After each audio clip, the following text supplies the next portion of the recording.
تو میرے عزیزو، اولاد اللہ کی نعمت ہے، اسے جتنا قیمتی بنا سکتے ہو بناؤ،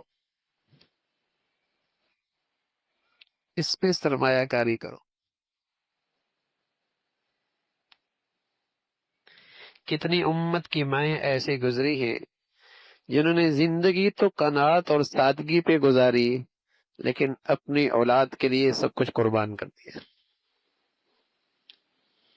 باپ کا انتقال ہو گیا، یہ سود کادا کرتی تھی، دھاگا بنایا کرتی، اور اپنے بچوں کے لیے ضروریات زندگی اکٹھی کرتی تاکہ میرا بیٹا دین سیکھتا چلا جائے۔ اور پھر اللہ نے کیسا چمکایا، سبحان اللہ، لاکھوں انسانوں کو ایمان کا نور کا واسطہ اس کا بیٹا بنا۔ تو اللہ وکان اللہ شاکرا علیما، بڑا قدردان ہے، بڑا قدردان ہے۔ جب باپ کی محنت لگتی ہے اولاد پر اور ماؤں کی قربانیاں لگتی ہیں اولاد پر، پھر اس کی اولادیں چمکنے لگتی ہیں، چمکتی ہیں۔ پھر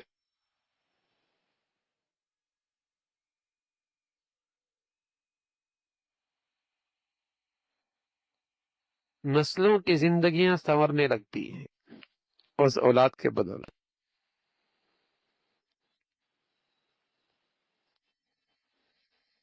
تو اولاد ایک ایسی چیز ہے میرے عزیزو، اس پہ سرمایہ کیجیے، سرمایہ لگائیے، اس میں سرمایہ کاری کیجیے، اپنی صلاحیتوں کی، اپنے وقت کی، اپنی محنت کی، اپنے وسائل کی، اسے امت کے لیے قیمتی بنائیے،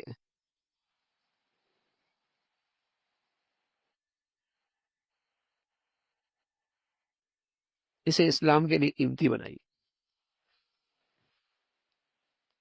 انبیاء علیہ الصلوۃ والسلام تو اللہ سے اولاد اس لیے مانگا کرتے تھے، کل کام آئے گی۔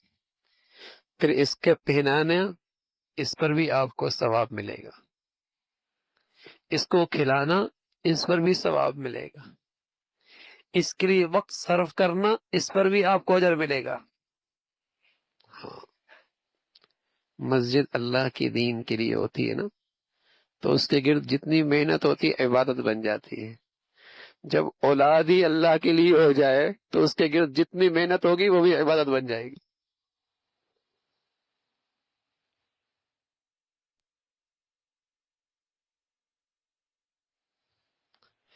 اس کے گرد جتنا محنت ہوگی، جتنا سرمایہ لگے گا، جتنی صلاحیتیں لگیں گی، اللہ کے لیے ہے، وہ بھی عبادت بن جائے گی۔